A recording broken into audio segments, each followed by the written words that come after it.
Hoje, o tema da nossa palavra, nós vamos falar sobre as ovelhas e o aprisco. Muita gente me pergunta, né? Muita gente que não é da área, que não é cristão ou que está começando a sua vida no cristianismo, ou alguns que não são da área da produção animal de ovelhas, sempre me perguntam, mas o que é aprisco? Que palavra estranha, o que significa isso? Aprisco, na verdade, é um abrigo das ovelhas, né? Se você for para a região sul do país, principalmente Santa Catarina, Rio Grande do Sul, você vai ouvir muito o termo cabanha, que é sinônimo de aprisco, que nada mais é do que uma instalação física, onde as pessoas recolhem as ovelhas para proteger elas de predadores, proteger elas do vento, das chuvas, das intempéries por completo, e também é neste local, no aprisco, onde elas são alimentadas de maneira, digamos assim, balanceada. É ali onde a lã é tratada, ali onde os bernes são tirados, ali onde são vermifugados, vacinados. Ou seja, o aprisco, numa produção, numa criação de ovelhas, principalmente trazendo hoje para a nossa situação moderna, significa um local de abrigo, de proteção, de cuidado e de nutrição.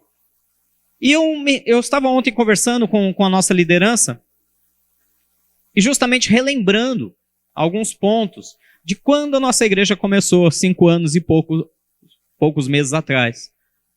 Que Deus tinha falado muito conosco sobre essa palavra, sobre esse termo aprisco. Qual era o papel, o que nós deveríamos ser como igreja. E assim começou a história desse lugar. Mas hoje, nessa manhã, eu quero falar um pouco com vocês também. Qual é o nosso papel perante tudo isso que Deus tem feito nesse local de abrigo, de cuidado? E onde nós nos encaixamos diante de toda essa situação? Então, abra comigo a palavra de Deus. Vamos lá, pode passar o primeiro slide, lá no livro de Mateus, capítulo 25. Mateus, capítulo 25 é um texto muito intenso. Para quem se recorda, em Mateus 24, Jesus vai falando sobre como serão o final dos tempos, como serão os últimos dias, como será a tribulação. E ele começa a dizer a dificuldade que alguns encontrarão. Alguns sofrerão demais quando chegar o fim de todas as coisas, ou então, se nós ainda não estivermos vivos quando isso acontecer, ou então quando nós deixarmos essa terra, deixarmos essa vida, o que vai acontecer? E aí no Mateus 25 ele continua complementando a história, e ele diz o seguinte, acompanha comigo Mateus 25, versículo 31. Quando o Filho do Homem vier, filho com letra maiúscula, ele está se referindo ao próprio Senhor Jesus, quando ele voltar, quando o Filho do Homem vier em sua glória, com todos os anjos, assentar-se-á em seu trono na glória celestial. Todas as nações serão reunidas diante dele, e ele separará umas das outras, como o pastor separa as ovelhas dos bodes. Versículo 33, e colocará as ovelhas à sua direita, e os bodes à sua esquerda. Então o rei dirá aos que estiverem à sua direita, venham benditos de meu Pai, recebam como herança o reino que lhes foi preparado desde a criação do mundo. Amém? Mateus 25, Jesus está explicando, através de uma parábola, através de uma comparação, que grosseiramente nós temos 2 tipos de pessoas, e ele nos compara sem ser pejorativo com animais. Ele nos compara com 2 tipos de animais: ovelhas e bodes. Bom, eu acredito que eu tenho um pouquinho, né, de crédito ou de credibilidade para falar sobre essas espécies. Não como pastor, mas como profissional da outra ponta do ramo, como veterinário, como aquele que trabalha com os animais da espécie ruminante. Então, trabalho com ovelhas, trabalho com cabras, trabalho com vacas. Mas tem uma coisa muito interessante que quando eu comecei a ler esse texto, eu falei, Jesus, é incrível como o Senhor compara as 2 espécies. E ele diz que no final dos tempos, quando ele estiver preparado para levar todos nós, ou para a glória eterna, ou para a perdição eterna, ele vai separar em 2 rebanhos, um à sua direita, e vai dizer, essas são as minhas ovelhas, e vai separar um outro rebanho à sua esquerda e vai dizer, esses são os meus bodes, que na verdade não me pertencem. E talvez para você que seja alguém urbano, da cidade, talvez você tenha crescido dentro de um apartamento, não tem ideia do que é a diferença. Eu me recordo, eu vou expor a minha esposa um pouco aqui, eu me recordo quando a gente casou, ela, recém-casado, ela ia bastante, às vezes me buscar no trabalho, e eu estava lá, trabalhando dentro de um hospital, literalmente, onde só atendia cabra, vaca e ovelha. E muitas vezes ela chegava e ela, olha que bonitinho essa cabra. Ou não, isso não é uma cabra, isso é uma ovelha. E ela, mas parece, né? Ué, parece. E às vezes ela, ai, que ovelhinha linda. É um cabrito. E eu entendo essa confusão, é normal para quem não vive aquilo. Para quem não está inteirado, é a mesma coisa que eu sair perguntando, qual que é a raça desse cachorro? Alguns vão conhecer as raças mais famosas, mas se eu colocar 2, 3 raças muito parecidas, talvez a pessoa se confunda. Da mesma maneira, são todos pequenos ruminantes. Cabras e ovelhas, né? Para quem não sabe, a cabra é o feminino do bode. O bode é o macho, o cabra é a fêmea. E o filhotinho, o filho como é? Cabrito. E no lado das ovelhas nós temos o carneiro, que é o macho, nós temos a ovelha, que é a fêmea, e nós temos o cordeiro, o cordeirinho, que é o filhote. Então, para quem não conhece, olha e fala, nossa, mas é muito parecido. Lembra alguma coisa, para quem não tem nenhuma intimidade.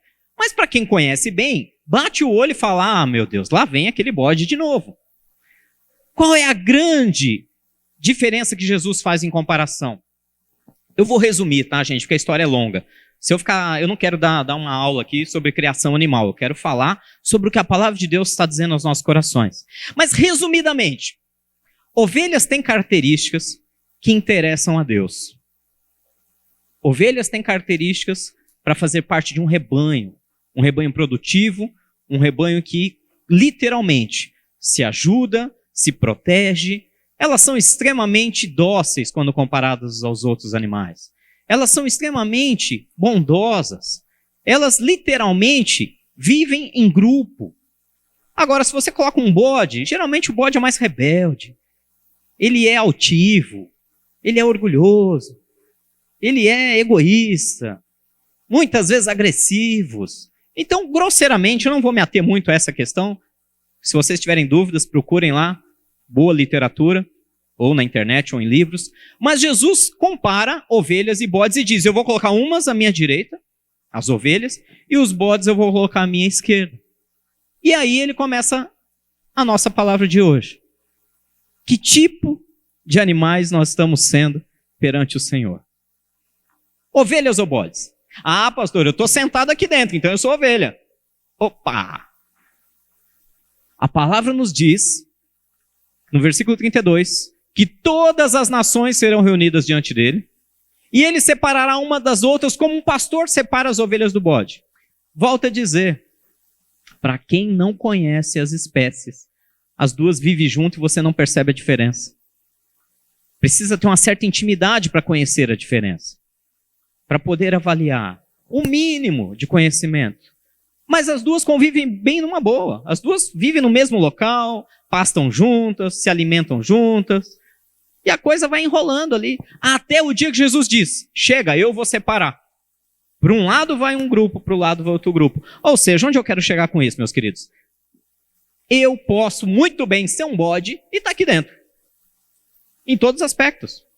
Eu posso ser altivo, eu posso ser egoísta, eu posso ser arrogante. Eu posso não querer compromisso algum com o rebanho. Buscar só os meus interesses. E estar no meio do rebanho, pastando junto. Mas Deus quer trabalhar em nossos corações nessa manhã. E aí a primeira pergunta.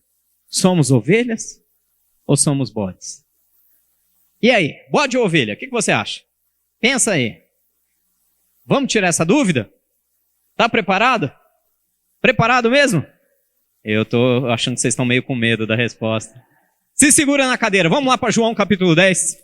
João capítulo 10, nós temos um texto excelente, onde Jesus fala muito sobre quem são as ovelhas dele. Calma que até o final do culto você vai descobrir. E dá tempo, viu? Ao contrário da genética, o coração dá tempo de ser transformado. Você pode ter entrado no coração de bode, não tem problema. Dá tempo do seu coração ser transformado no coração de uma ovelha pelo poder do Espírito Santo de Deus. E diz lá em João capítulo 10, versículo 1, pode acompanhar comigo, lhes asseguro que aquele que não entra no aprisco das ovelhas pela porta, mas sobe por outro lugar, é ladrão e assaltante. Aquele que entra pela porta é o pastor das ovelhas. O porteiro abre-lhe a porta e as ovelhas ouvem a sua voz. Ele chama as suas ovelhas pelo nome e as leva para fora. E depois de conduzir para fora todas as suas ovelhas, vai adiante delas e estas o seguem, porque conhecem a sua voz. Mas nunca seguirão a um estranho, na verdade, fugirão dele, porque não reconhecem a voz de estranhos. Versículo 6. Jesus usou essa comparação, mas eles não compreenderam o que lhes estava falando. Então Jesus afirmou de novo, digo-lhes a verdade, eu sou a porta das ovelhas. Todos os que vieram antes de mim eram ladrões e assaltantes, mas as ovelhas não os ouviram. Eu sou a porta, quem entra por mim será salvo. Entrará e sairá e encontrará passagens. O ladrão, versículo 10, vem apenas para furtar, matar e destruir. Eu vim para que tenham vida e a tenham plenamente. Eu sou o bom pastor, Jesus está dizendo. O bom pastor dá a sua vida pelas ovelhas. Versículo 12. O assalariado não é o pastor a quem as ovelhas pertencem. Assim, quando vê que o lobo vem, abandona as ovelhas e foge. Então o lobo ataca o rebanho e o dispersa. E ele foge porque é assalariado e não se importa com as ovelhas.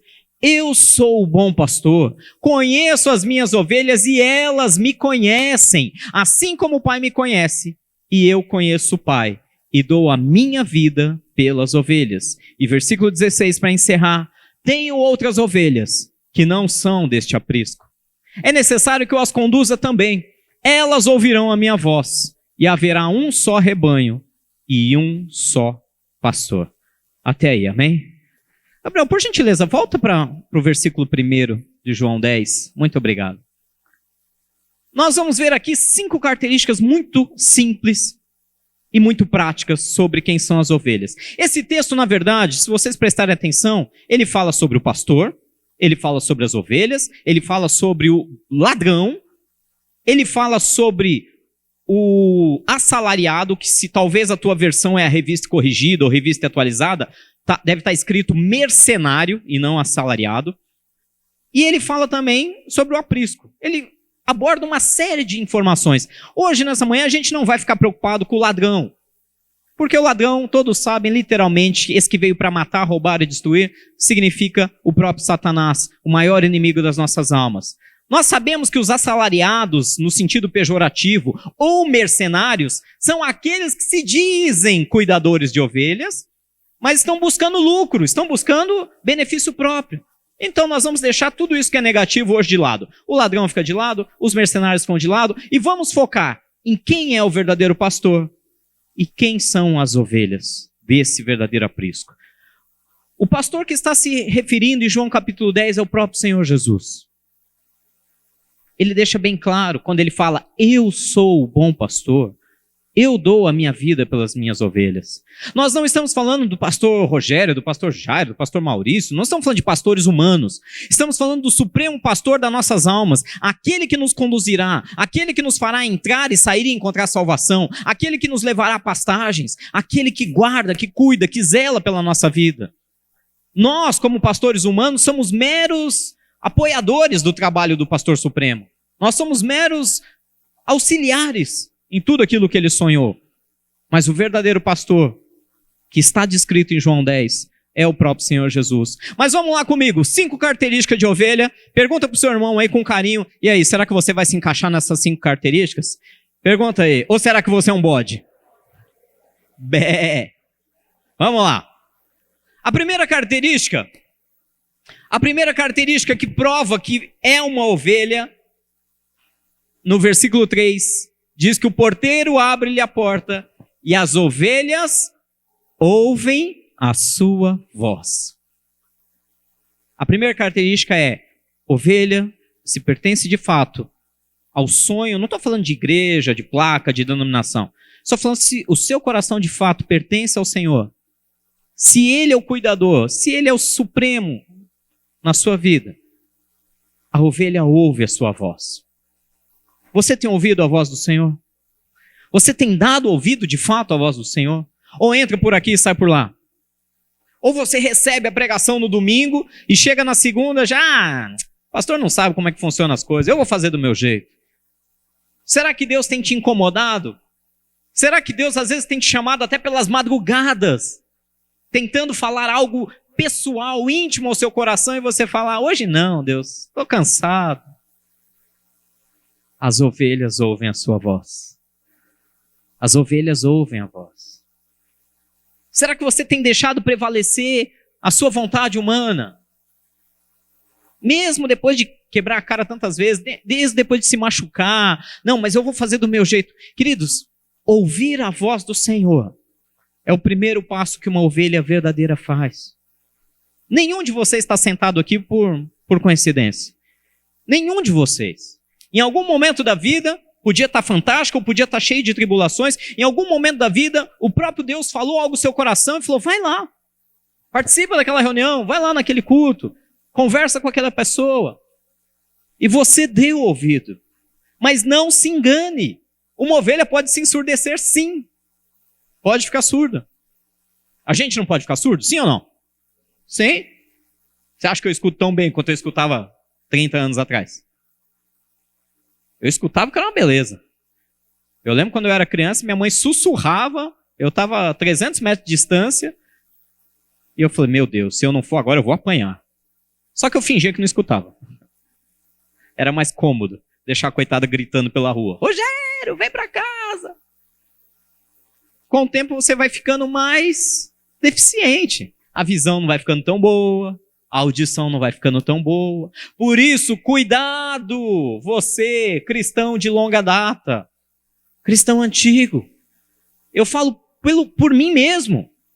Quantas e quantas vezes eu tenho que ficar corrigindo o curso do meu coração? Quantas e quantas vezes eu percebo, não, mas eu já sei fazer isso, eu já vi isso aqui, essa palavra eu já li 20 vezes, não, porque eu já li a Bíblia 5 vezes inteira, então, não, eu já conheço tudo, nada é novidade para mim, e nós endurecemos o nosso ouvido para o que Deus está querendo falar. Os nossos ouvidos se endurecem, nós começamos a ficar surdos, nós deixamos de ouvir a voz do Supremo Pastor. Por quê? Porque eu já sei como funciona. Às vezes Gente, existe uma lei chamada lei do mínimo esforço. Quem já ouviu falar da lei do mínimo esforço? A lei do mínimo esforço é simples. Quanto menos trabalho, menos dispendioso de tempo, de energia tiver, mais a gente abraça. E o ser humano ama. E não só o ser humano. A maioria dos animais tendem a utilizar a lei do mínimo esforço para tudo. Para conseguir alimento, para conseguir energia, para produzir coisas novas. A lei do mínimo esforço é terrível, porque quando a gente já leu uma coisa uma vez, 2, 3, 4, já praticou aquilo e sempre funcionou desse jeito, a gente se fecha para qualquer coisa que Deus queira fazer de novidade. Não, eu sempre fiz assim, sempre funcionou. Não, mas Deus, não, mas eu sempre fiz assim. E nós ficamos relutantes àquilo que Deus quer fazer de novidade em nossas vidas. Porque nós deixamos de ouvir a sua voz. Eu não estou falando ouvir a voz de homens. Eu não estou falando de seguir determinações humanas. Eu estou falando, abra os seus ouvidos para o que Deus quer falar com você. Às vezes Deus quer te dar algo novo. Às vezes Deus quer simplesmente reafirmar um ponto. Eu já contei isso aqui algumas vezes nos domos. Eu tenho a impressão que a nossa caminhada com Deus, às vezes se torna como um chefe de cozinha. Eu gosto muito de cozinhar, não sei vocês. E modéstia à parte, eu sou muito bom no negócio. Não é verdade, minha esposa? Aí, tá vendo? Ela gosta da minha comida, pelo menos. E eu percebo que muitas vezes Deus vai te dar uma palavra. E eu, como um bom ouvinte, o que eu faço? Deus, espera aí, não quero perder nada. Vou anotar tudinho. Então Deus vai lá e te dá uma receita. Te dá uma receita, sei lá, de um risoto de camarão. Deu até fome agora. Pode anotar, vai ser o próximo prato. Deus te dá uma receita de um risoto de camarão e ele começa a falar o seu coração e você vai anotando. Ok, 2 xícaras de arroz, muito bom. Tá, nós vamos colocar aqui salsinha, vamos colocar aqui tantas gramas de camarão, bababá, bababá, e você vai anotando a receita. Depois dos ingredientes, ele começa a te dar o preparo. Olha, você primeiro refoga o camarão, depois você prepara um molho, usa ali uns tomates picados, tal. Então você anota a receita, Deus vai falando tudo bonitinho para você e você anota. Qual é a minha tendência natural? Na segunda vez que eu vou fazer o risoto de camarão, eu vou perguntar para Deus? Deus, como você quer que eu faça esse risoto? A tendência, pelo menos a minha, natural, eu já tenho a receita, eu já sei como faz. Ele explicou tudo, ele já falou comigo mês passado. Então o que eu faço? Pego a receita, sigo a receita, ficou uma delícia, ficou idêntico. Não errei nada. Parabéns. Terceira vez que eu for fazer o risoto de camarão, eu vou perguntar para Deus? Não, eu já sei como fazer. E vai ficar idêntico e vai ficar gostoso. Até aqui vocês estão me entendendo, amém? E se Deus quer aprimorar a receita? Você já parou para pensar que talvez Deus quer te dar uma versão melhor da receita? Que talvez Deus quer te levar para um outro nível de paladar? Algo excepcional? Algo que não é apenas mais gostoso, mas uma novidade, algo como você nunca experimentou antes. Pensa por um segundo nisso. Se você seguir a receita, você não vai ter a novidade, amém? Se você ficar só seguindo receita do que já aprendeu, e que foi Deus que te deu, é legítima a receita, foi o próprio Deus que falou ao seu coração, mas se você ficar só seguindo aquilo que você já sabe, não deixar Deus falar aos seus ouvidos, você não vai experimentar o novo de Deus, você não vai experimentar aquilo que Deus tem de melhor. E como eu costumo brincar, o bom é inimigo do melhor. Ah, tá bom assim. Então você não experimenta o que há de melhor. Vocês estão me entendendo, amém? A ovelha ouve a voz do Senhor. Esse é o primeiro ponto. Ah, mas eu já sei como fazer. É bode ou ovelha? E aí? Pastor, eu não vou responder porque eu me enquadro nessa situação. Relaxa, meu irmão, eu também me enquadro na maioria das vezes. Na maioria das vezes eu falo, Deus, já sei. Não precisa nem terminar a frase. Deus começa a frase, peguei. Já entendi, Senhor, deixa comigo. Já estamos combinados, vamos fazer daquele jeitinho, né? E aí eu já me fecho e faço. Dá errado? Não. Fica bom? Fica bom. Mas não fica o melhor. Não fica a novidade. Não fica o novo de Deus. Vocês estão me entendendo, amém? Então, a primeira característica da ovelha, qual é? Ouve a sua voz constantemente. Não se acomoda com o que já sabe. Não se acomoda com o básico. Não se acomoda com, não, eu já passei por isso 20 vezes. Deus já me falou. E as 20 primeiras vezes Deus falou exatamente para eu fazer assim. Vou fazer de novo. Não, consulte a Deus a cada nova situação. A cada nova receita. Vai para o fogão? Pergunta para Ele de novo. Vai tratar um assunto no relacionamento que sempre acaba do mesmo jeito? Pergunta para Deus de novo como tratar. Vai sair para uma nova empreitada, um novo trabalho, um novo projeto? Pergunte a Deus. Ouça a voz do Supremo Pastor. Amém? Amém? E depois, versículo 4, de conduzir para fora todas as suas ovelhas, vai adiante delas e elas fazem o quê? Essas o seguem. Esse ponto aqui é um nervo exposto. Ovelha segue o Supremo Pastor, a Jesus Cristo. Ovelha não segue a homens, segue a Deus. Ovelhas, nós estamos falando, obviamente, espiritualmente falando. E aí? Nós estamos seguindo a Jesus? Nós estamos seguindo a Jesus? Ah, pastor, estou na igreja. Já é alguma coisa. Estou no culto. Se eu não estou seguindo, eu estou fazendo o quê, então? Podia estar em casa assistindo... Nem sei que passa domingo de manhã. Faz tantos anos que eu sempre estou no culto. O que passa domingo de manhã na TV? Não tenho ideia. Globo Rural é de sábado. Isso eu sei. Podia estar em casa assistindo o quê? Esporte. Netflix. Boa. Podia estar em casa assistindo Netflix. Podia estar dormindo uma hora dessa, descansando, meu corpo cansado. Podia estar treinando. Podia estar fazendo qualquer coisa. Eu estou aqui, é lógico que eu estou seguindo a Jesus. Eu não vou adentrar muito, porque o nervo é exposto nessa situação. Porque Jesus diz que aquele que ouve as minhas palavras... Opa, voltamos para o primeiro tópico. As ovelhas ouvem. E as pratica... Olha isso. Aquele que ouve as minhas palavras e as pratica, este é aquele que me ama e me segue. Estamos pondo em prática? Ou ficamos relutantes? Vamos pegar mais um nervo exposto aqui? Semana passada o pastor Maurício falou sobre fé. Estamos pondo em prática a nossa fé? Não, eu creio. Eu tenho fé, pastor. Aí a coisa aperta um pouquinho já, eu creio. E aí aperta bastante. Aí, Jesus, por que você está deixando eu passar por isso, Jesus? Opa, cadê a fé? Onde foi parar a fé? Deus fala, ó, relaxa, tira a mão dessa situação. Deixa que cuido eu. Aí você fica lá. Ó, Jesus, você está vendo que eu não estou tocando, hein? Fica em cima. Não deixa Deus trabalhar. Ah, vai me dizer que Deus nunca falou algo disso para você. Ó, tira a mão, sai de perto. Deixa que cuido eu. E você fica lá, será que Deus está cuidando mesmo? Cega. Se for para ser ovelha, siga. Se é para ser bode, desgarra de vez. Mas se é para seguir, segue. Não fique. Tiago, eu amo o livro de Tiago. Eu, particularmente, Rogério, eu sou uma pessoa um pouquinho teimosa. Um pouquinho. Né, minha esposa? Só um pouquinho. Tá bom, eu admito, eu sou muito teimoso. E o livro de Tiago, literalmente, foi o livro que mais me chamou a atenção em toda a Bíblia. Cada um tem o seu livro preferido, seu versículo preferido. Eu, particularmente, eu tenho um amor especial ao livro de Tiago. Por quê? Porque Tiago é duro. Tiago bate forte. E eu só entendi aquela linguagem. Para Deus falar comigo, quando eu abri o livro de João, filhinhos, não pequeis, porque o meu amor, e eu pensava, Aí vinha Tiago e fala, arrependa-se, seu pecador. Aí eu, oi? Agora eu entendi, Deus.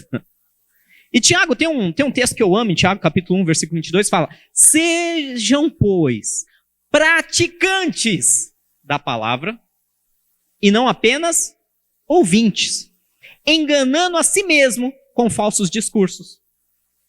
Quantas e quantas vezes... Gente, vamos falar da Igreja de Jesus na Terra. Não estou falando aqui do aprisco especificamente, deste aprisco. A Igreja de Jesus na Terra. Quanta gente diz que está seguindo a Jesus, mas não pratica nada do que ele fala. Pratica ódio, pratica vingança. O Edinho sempre comenta aqui, né? Fala que um dia ele vai escrever um livro falando sobre Deus, meu vingador pessoal. Porque tem um monte de cristão que acha que Deus é um vingador pessoal. Ah, mexeu comigo, seu maldito, Deus vai jogar um raio na tua cabeça. Mas que cristianismo é esse? Não, porque tocou no ungido do Senhor. O ungido do Senhor. Davi foi afrontado por Saul. Saul estava possesso por um espírito maligno, diz a Bíblia, perseguindo, querendo matar Davi. Davi teve 2 oportunidades para tirar a vida de Saul, e o que ele fez? Eu não vou me levantar contra aquele a quem Deus abençoou. E o cara estava possuído por demônio. Davi, sim, entendeu o que é não tocar no ungido do Senhor. Daí vem o texto correto. Ai daquele que tocar no ungido do Senhor. E não você se achar um ungido do Senhor e falar, não, qualquer um que falar contra mim, que me ofender, que me ameaçar, que cai um raio na cabeça. Que cristianismo é esse? Jesus lá na cruz fez isso, né? Cai um raio na cabeça, todo mundo. Hã? Foi isso que Jesus fez? O que Jesus fez? Pai, perdoa-os. Eles não sabem o que fazem. E aí, ovelha ou bode? Pastor, eu estou começando a ver que minha barba está crescendo.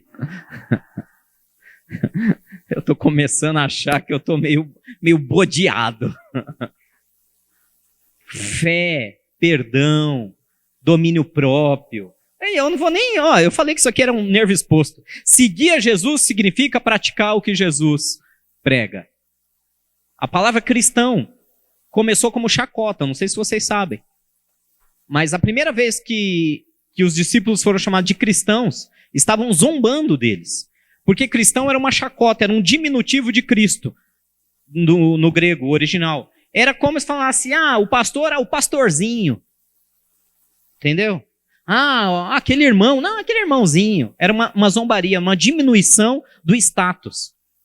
A palavra cristão começou com isso, como uma zombaria. Cristo, cristão. Era como se falasse, aqueles Cristo ali, aqueles que acham que são Jesus, aqueles pequenininhos ali. Começou como zombaria e se tornou depois uma grande marca, como seguidores, imitadores, cópias menores, sim, inferiores, sim, mas cópias, tentativa de cópias do que Jesus Cristo é. E o cristianismo atravessou esses milênios aí que vocês estão vendo. A questão é, eu ouço a sua voz? Eu sigo a Jesus? Se eu sigo a Jesus, eu engulo meu ego. Se eu sigo a Jesus, eu engulo minha ira. Eu perdoo. E perdoar não é, eu perdoo. Jesus, eu perdoo. Não. Pode até chorar e falar, Jesus, está doendo. Eu queria enfiar a mão na cara daquela criatura. Mas eu vou deixar que o Senhor cuide, porque o Senhor é mais amoroso que eu. É melhor o Senhor cuidar. Eu entrego na sua mão, eu perdoo. É difícil? Claro que é. Gente, ser ovelha não é fácil. Seguir a Jesus de verdade não é fácil. Vamos lá, vamos para o próximo slide. Se você pegar, já ouviu a voz, está tentando seguir a Jesus, ou ao menos está lutando, está participando, está querendo aprender mais, está conhecendo, está seguindo. Mas lá no versículo 9 fala o seguinte, Jesus diz, eu sou a porta, quem entra por mim será salvo. Entrará e encontrará pastagem. Terceira característica de ovelha, ovelha de verdade, do rebanho de Jesus, será salva. Até porque ele falou isso lá em Mateus 25. No último dia ele vai fazer o quê? Separar as ovelhas à sua direita e os bodes à sua esquerda. As ovelhas, o que ele vai falar? Vinde, lembra? Mateus 25 a gente leu. Vinde benditos de meu Pai. Para onde? Para o reino que eu vos tenho preparado antes da fundação do mundo. O quê? Jesus tem preparado uma vida eterna. E não é uma vidinha qualquer não lá no céu. Ele tem preparado o reino do próprio Deus, para que nós possamos viver com Ele. Ele está preparando isso. Ovelha vai ser salvo. E aí? Aí se você pergunta para o seu coração, será que eu vou? Ovelha tem certeza da sua salvação em Cristo Jesus. Ovelha entendeu. Sabe o que Jesus fala lá em Marcos, capítulo 16, versículo 16? Não está aqui na tela. Mas se você puxar e quiser abrir, fica à vontade. Lá em Marcos, capítulo 16, versículo 16, Jesus diz, quem crer, falando nele, quem crer nele, e for batizado, será salvo. Quem, porém, não crer, já está condenado. Jesus deixa claro. Muitas pessoas têm muitos misticismos com batismo, acha que é um mero ritual, acha que, se eu fizer isso, eu estou mudando de religião. Não se trata de religião. Antes de existir religião, Jesus estipulou e estabeleceu o batismo através de João. João Batista, daí vem o termo batista. João, aquele que batiza. O batismo nada mais é do que uma expressão da sua fé. Eu pertenço a Jesus, eu sou ovelha do seu rebanho, eu entrego meu coração e a minha vida a Ele, e eu faço isso como um símbolo da minha escolha. Não se trata mais de igreja A, B, C, se é católico, se é evangélico, se é espírita, se é o quê, se é ateu. Não, ateu não tem como, né? Tem que crer. Marcos 16 fala, aquele que crer e for batizado será salvo. Ovelha é salvo. E aí? Pastor, eu amo a Jesus, mas batizar não dá não. Eu vou continuar te amando do mesmo jeito. Jesus vai continuar te amando do mesmo jeito. Você vai continuar amando Jesus do mesmo jeito, só tem um problema. Eu sou a porta. Quem entra por mim, versículo 9, será salvo. Entrará e sairá, encontrará pastagem. Não se trata de religião, se trata de decisão em ser ou não ovelha de Jesus Cristo. Marcos 16, 16, guardem esse capítulo e esse versículo. Quem crer e for batizado será salvo. Quem não crer já está condenado. Ovelha é salva. E hoje é um dia para a gente pensar se nós estamos de fato salvos. Você tem convicção, se você partir hoje, se Deus me livre e guarde amanhã, alguém anunciar para nós a sua morte, você tem convicção de onde você estará? Você tem convicção, você tem certeza absoluta. Não tem como ter certeza absoluta, ninguém voltou para contar. Essa é a grande diferença. A palavra de Deus diz que o Espírito Santo do próprio Deus, que está hoje aqui entre nós, ele testifica que somos filhos de Deus. Quando o Espírito Santo colocar essa convicção no seu coração, ninguém mais tira. Ninguém tira essa convicção de mim. Você já viu aqueles vídeos terríveis de cristãos sendo decapitados pelo Estado Islâmico? Já deve ter visto alguma coisa parecida. E por que eles não reagem? Por que eles não gritam? Por que eles não lutam? Por que eles seguem o exemplo de Jesus Cristo que diz que como uma ovelha muda foi entregue ao matadouro? Porque eles têm convicção absoluta que o Espírito Santo plantou ali no coração deles, do que vai acontecer logo após aqueles segundos de dor, após serem decapitados, após serem degolados. Eles têm convicção. Meus queridos, graças a Deus nós estamos no Brasil, graças a Deus. Aqui tudo é fácil, tudo é confortável, nós temos liberdade de expressão, temos liberdade religiosa para exercer a nossa fé de qualquer maneira, ou até não exercer fé nenhuma. Mas existem países, momentos agora, situações, principalmente na Ásia e no Oriente Médio, onde pessoas nesse exato momento estão morrendo, estão sendo decapitadas, estão sendo fuziladas, simplesmente por dizer, eu sou ovelha de Jesus Cristo e eu sei, você pode fazer o que quiser com o meu corpo, porque eu sei para onde eu estou indo no segundo seguinte. Eu sei. E nós às vezes ficamos aqui sem certeza da salvação. Se você ainda tem dúvidas, se você não está convicto, busque essa certeza. Porque a terceira característica de uma ovelha, que além de ouvir e seguir a Jesus Cristo, ela sabe para onde Jesus Cristo está levando ela. Sabe para onde está sendo conduzido. Se você sabe para onde Jesus está te conduzindo, você é uma ovelha do seu rebanho. Amém? E a quarta característica? Ah, muito bom, pastor. Olha, eu ouço a Jesus, eu quero seguir a Jesus, eu escolho seguir a Jesus, eu sei para onde ele está me levando, que é para a salvação, para a vida eterna, mas enquanto isso eu vou ficar sofrendo aqui? Vou ficar passando raiva nessa vida? Olha que legal, versículo 10. O ladrão vem apenas para furtar, matar e destruir. Mas olha o que Jesus diz. Eu vim para que tenham vida e a tenham plenamente. Se você abrir as versões anteriores, revista corrigida, revista atualizada, você vai encontrar, eu vim para que tenham vida e a tenham em abundância. Opa! Quarta característica. Eu ouço, eu sigo, eu estou indo para a salvação, mas eu também tenho promessa de uma vida plena aqui. Eu tenho promessa de uma vida abundante aqui. E aí, eu pergunto, é ovelha ou bode quando entra e fica, ó vida, ó céus, ó azar, ai Deus não me ama, Deus não vê, será que Deus não ouve minha oração? Olha o que eu estou passando, Jesus, ai quanta luta. É ovelha ou é bode? Vida plena, vida abundante. Ah, pastor, você fala isso, mas você não está na minha pele. Minha vida está muito difícil. Meu querido, deixa eu te explicar o conceito de vida abundante. Por isso que eu gosto da tradução da Nova Versão Internacional, que é uma tradução que foi feita há cerca de 10 anos atrás, traduzindo diretamente da língua original, no caso do Novo Testamento, do grego, para o português, assim como para outras línguas mundiais. Por que eu gosto dessa versão? Porque eles traduziram ao pé da letra. E quando você lê a tradução e a tenham plenamente, o que é uma vida plena? O que você acredita que é pleno? Pleno é só o que é bom? Só o que é bom, que completo? Vida plena é chorar, é sentir dores, mas é também sentir alívio e sentir alegria depois que as dores passam. A vida plena é lutar, acordar cedo, passar dificuldades, privações, mas também depois gozar de todos os frutos que aquele seu trabalho está te rendendo financeiramente. A vida plena é ter que passar pela dor do parto, mas também ter a alegria de pegar o bebê no colo. Isso é a vida plena.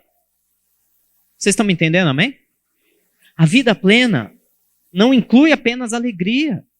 O problema é, se os seus olhos forem bons, Jesus falou isso, se os seus olhos forem bons, todo o seu corpo será luz. Mas se os seus olhos forem trevas, quão grandes serão essas trevas? O que isso quer dizer para a nossa realidade?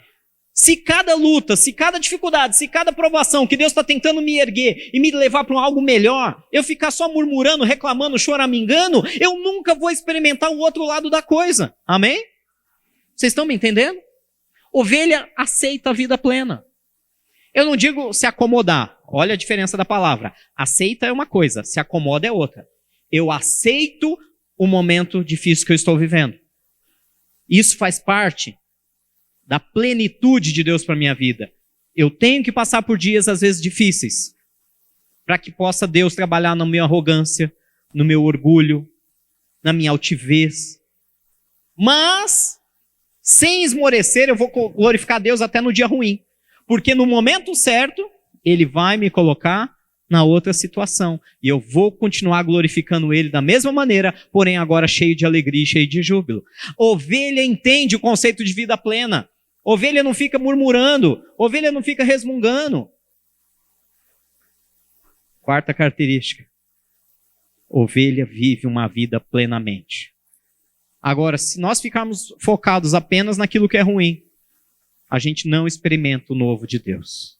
Amém? Só para descontrair um pouquinho. Perguntei aí, como estão as barbas? Pergunta aí para quem está próximo de você. Está mais para ovelha ou está mais para bode?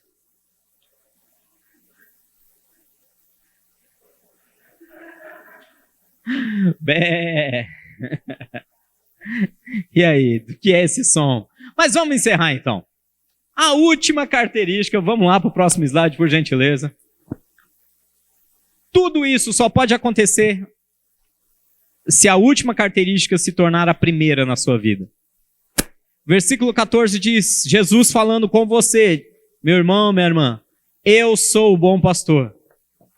Jesus está dizendo, conheço as minhas ovelhas e elas me conhecem. Intimidade. Vida com Deus. Conhecer a Jesus. Para muitos cristãos ainda ao redor do mundo, Jesus não passa de uma figura, de uma ideia, de um conceito. Jesus é uma pessoa, amém? O Espírito Santo de Deus é uma pessoa, a Bíblia explica isso. Ele é real. Jesus não é um camarada que entregou a vida, morreu e está flutuando por aí. A palavra nos ensina que ele está vivo. Uma vez um amigo disse, cara, você é maluco. Você acredita mesmo que o cara está vivo? Acredito. De todo o meu coração, de toda a minha força, de todo o meu entendimento. Ele é real. Ele está vivo. Do mesmo jeito que ele entregou a vida dele, ele ressuscitou. A morte não pode detê-lo. Ele é real. Ele só não está fisicamente aqui. Porque a Bíblia nos ensina que ele ascendeu aos céus, está ali à direita do Deus Pai, Criador de todas as coisas. E no lugar dele, ele enviou o Espírito Santo de Deus que está aqui falando aos nossos corações, que nos ministra, que nos ensina, que nos faz lembrar de todas as coisas que Jesus nos ensinou. Mas ele é vivo, real. A morte não pode detê-lo. E nós vamos nos encontrar com ele no dia do juízo final e viveremos com ele para sempre. Ele é vivo e real. Ele é uma pessoa, ele não é uma ideia, ele não é um ser abstrato, ele não é uma névoa. Mas tem pessoas ao redor do mundo, inclusive cristãos, pessoas que se dizem cristãos, que acham que Jesus é um conceito, que é um profeta. Eu acho lindo quando ele chegou para Pedro e perguntou, Pedro, o que as pessoas estão dizendo que eu sou por aí? Uns dizem que você é um profeta, outros dizem que você é Elias. E você, Pedro? Quem você diz que eu sou? Qual foi a resposta de Pedro? Tu és o Cristo, o Filho do Deus vivo. A ovelha conhece. E eu te convido nessa manhã a mudar um pouco os seus conceitos. Jesus não é uma religião. Jesus não é uma igreja, uma placa de igreja. Jesus não é um conceito pós-moderno. Jesus é uma pessoa.